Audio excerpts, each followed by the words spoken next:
USAID was a slush fund, first of all, for left-wing projects around the globe, like gender surgeries around the world, diversity, equity, and inclusion policies, crazy Green New Deal climate scams, and every other lunatic left-wing project that is bankrupting this country. President Trump is cutting off the slush fund to the organizations that hate and hurt America.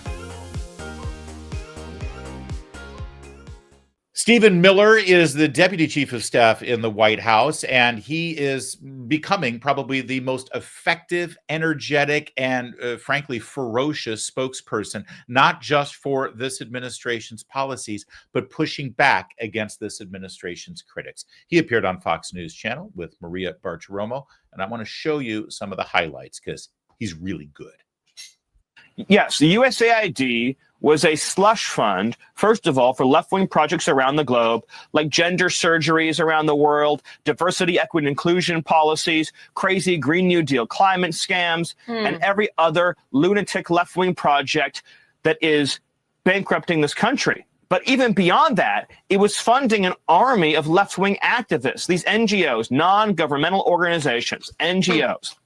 They get billions and billions of dollars, and they use that money to then infiltrate corporate America, to then infiltrate the public sector, to then resettle, for example, at taxpayer expense, millions of illegal aliens into this country, to drive racist equity policies, to drive radical left gender policies. And so what we've learned is that the left's, this mammoth left-wing power structure, plus left-wing media, wasn't organic.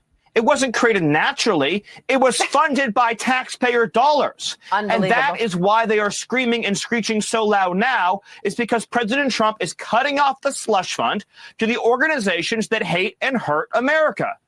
That is exactly why they're screaming in the streets. That's why Democrats have decided that this cannot stand. That's why they want to make sure that Elon Musk and Donald Trump and anyone else in this administration can't see what they've been doing outside of the confines of any sort of normal oversight and approval. You think Congress approves things like paying for transgender surgeries in foreign countries? Of course not. No congressman would ever want their name on that. But instead, they just write this blank check to USAID saying, yeah, you're going to have this budget so that you can do things to advance American ideals and democracy in foreign countries. And then you put somebody in charge over there like Samantha Power who decides, oh, well, paying for these transgender procedures will advance American ideals because, well, listen, I agree with that. And that's what ends up happening. And then you get these Black Lives Matter, critical race theory, anti-racism programs all around the country, all around the world, that actually sets up America as some sort of racist country. And we're paying for those programs. We're paying for anti-American programs all under the guise of advancing American ideas around the world. And they're upset that we're exposing it now, that the Trump administration is exposing it. Stephen Miller is absolutely right. And he was just getting started. A radical left judge said that the Secretary of the Treasury cannot access the Treasury computer system. This isn't just unconstitutional. That ruling is an assault on the very idea of democracy itself. What we continue to see here is the idea that rogue bureaucrats who are elected by no one, who answer to no one, who have lifetime tenure jobs, who we would be told can never be fired, which of course is not true, that the power has been cemented and accumulated for years, whether it be with the Treasury bureaucrats or the FBI bureaucrats, or the CIA bureaucrats, or the USAID bureaucrats, with this unelected shadow force that is running our government and running our country. Donald Trump is engaging in the most important restoration of democracy in over a century by saying that we are going to restore power to the people through their elected president and his appointed officers. That is the only way we can have true democracy in this country. You elect a president, he appoints a staff, the staff transparently carries out his orders on behalf of the whole nation. But this nonsense where we have rogue, unelected, unaccountable, and previously unfireable bureaucrats who do whatever the hell they want with no one telling them and no one controlling them, we're not going to let that happen anymore. We're going to have a democracy, and we're going to have an executive branch that serves the American people, that answers to the American people, and that answers the will of the American voter. God, Stephen Miller is so good at this. He should put a band together. He could call it this. No, that's too easy. Listen, I know what a lot of you are thinking right now, though. Why does he keep saying it's a democracy? Why is he saying that he has to do this in our democracy and we're going to save our democracy and we're going to preserve our democracy? It's not a democracy. It's a constitutional republic. I get it. I get it. Stephen Miller knows that. I promise you. I promise you. We're a constitutional republic, but we use the democratic process to elect our representatives, right? In shorthand, you can say it's a democracy, but it's not actually a democracy. But Stephen Miller knows that. I promise you. Do you know why he keeps saying that? Do you know why he said it multiple times there about how these unelected, unaccountable bureaucrats who were spending taxpayer dollars on things that taxpayers don't agree with, and even members of the legislative branch don't agree with, and now they're pretending like they can do it without your oversight, they can do it without being fired, they can do it without even having to answer any questions, that it was contrary to our democracy. Do you know why he kept saying democracy, democracy, democracy? Because he's tweaking Democrats. He's tweaking the left because that's their language. He's adopting their language just to twist the knife that much further. You guys keep saying that you're a democracy. You keep saying that what Trump's doing is a threat to the democracy. Explain to me how what's going on here meshes with your understanding of what a democracy is supposed to be. Who are the real authoritarians here? Who are the real oligarchs here?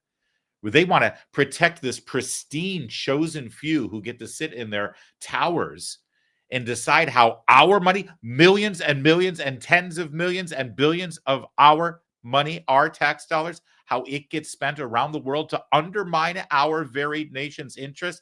And ironically, absurdly, they do it through an agency that they tell us is meant to project American interests around the world. And the very programs that it funds actually undermines who we are around the world. And if we dare question it or put an end to it, we're the ones who are contrary to our nation's ideals. I thought you guys wanted a democracy. That's why he keeps saying it, and it's glorious. On Friday, he appeared on Fox News, Martha McCallum, again, to talk about the subject of the week, Elon Musk and Doge. After this expires at midnight on Monday, this offer for 8 months of paid vacation at the end of this term of their term, will it go to layoffs if people refuse to come back to the office? What comes next? Well, of course, if people refuse to come back to the office, they're going to be laid off. I mean, why would federal taxpayers be subsidizing Netflix watching at home for so-called federal workers? In other words, how can you call yourself a federal worker if you never show up at the office? We have these giant cavernous office buildings in Washington, D.C., carved out of marble, stone, and granite in the Greek classical style, some of the most gorgeous buildings on earth. Mm-hmm. The taxpayers fund it, they pay for, they upkeep, they provide electricity to, and no one's showing up. And what are they doing at home? Watching their favorite streaming shows? It's crazy. Of course they have to get back into the office because they work for everyone watching me today and watching you today. Gigs. Actually quite brilliant. What, so they can stay home and watch Netflix? And you know that a lot of people who work from home do that. Let me just button this up here, at least on that topic. Stephen Miller's great, and I hope you liked him. We're going to see a lot more of him. He's terrific at what he does. And he's a bit of a savant, by the way, in every possible way. He has amazing facts and figures at his fingertips, all sitting up there in his gray matter. And he knows his stuff. But let me just say, with regard to this issue specifically, on how today, February 10th, was the day that the federal workforce had to come back, stop working from home, and actually come back into the office. I'm sure you know by now that I do a morning radio show here in Washington, D.C., on D.C.'s #1 talk radio station, WMAL, all morning long on my show. You know, we give our traffic reports. It was insane. It was insane, especially down in Northeast D.C. At the Navy Yard. where a lot of federal workers and contractors come into work. But also that filters into a lot of the office buildings down there that work for the government and work for contractors and work for the feds. That's how people come in from Virginia, is that they come in through, did I say Northwest? I meant Southeast DC. Excuse me. And then they come in to work in all of those federal buildings that have been standing empty, as Stephen Miller said. It was insane. Probably upwards to 10,000 cars on the roads in Washington, D.C. that had not been here last week. Everybody got the message. Everybody got the message loud and clear. And sadly, I was kind of hoping they'd stay home because then they'd have a reason to be laid off. But apparently, people like their cushy federal jobs. It's not quite as cushy as it was now that they have to come in.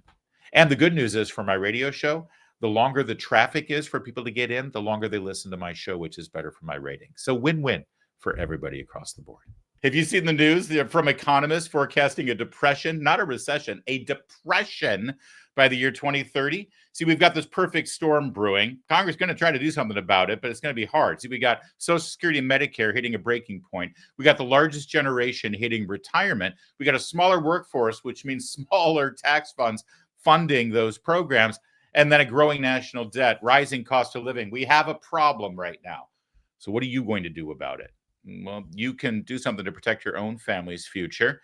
Gold can be a safe haven in hard economic times. And Birch Gold, well, they make it easy to diversify a portion of your savings into actual physical gold. Birch Gold will help you transition an IRA, an existing IRA you've already got, or a 401k you've already got, into an IRA in physical gold. And it doesn't cost you a penny out of pocket. Protect your future today. Text Larry to 989898. My name, Larry, Larry, to 989898. Get your free info kit on gold, and you'll get a copy of The Ultimate Guide for Gold in the Trump Era with a foreword by Donald Trump Jr. There's no obligation, only information. Text My Name, Larry, to number 989898. Do it today.